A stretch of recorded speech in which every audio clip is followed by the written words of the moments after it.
Kama mnavyofahamu, Al-Hikma Foundation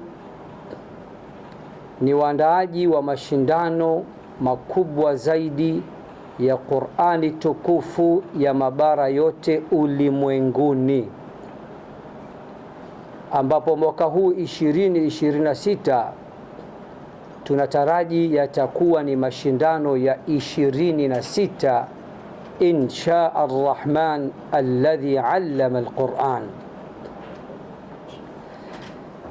Tunapenda kutumia fursa hii kuambia Watanzania, Al-Hikma Foundation kwa asilimia zaidi ya 90 maandalizi yake yamekwisha kamilika, na jambo lipo kwa wale ambao pengine wanadhani mbona kimya.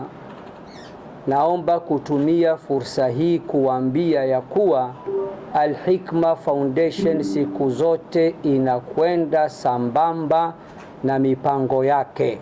Mashindano makubwa zaidi ya Qur'ani tukufu ya mabara yote ulimwenguni safari hii rasmi yatazinduliwa tarehe 1 mwezi ujao, mwezi wa pili mwaka huu 2026 insha Ar-Rahman alladhi allama al-Qur'an, ambapo mgeni rasmi atakuwa Mheshimiwa Himedi Suleiman Abdullah, makamo wa pili wa rais Zanzibar. Na pia tunamtarajia mgeni maalum, naye si mwingine ni mmoja ya maqurai wakubwa wa Qur'ani ulimwenguni kutoka nchini Qatar, Sheikh Abdurrashid Ali Sufi.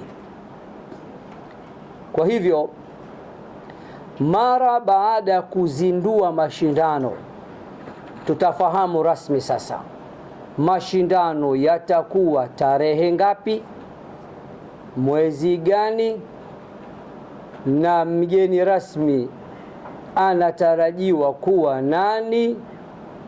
Mabara yote ulimwenguni yatashiriki kutoka nchi zipi na zipi, lakini zawadi kuu itakuwa nini?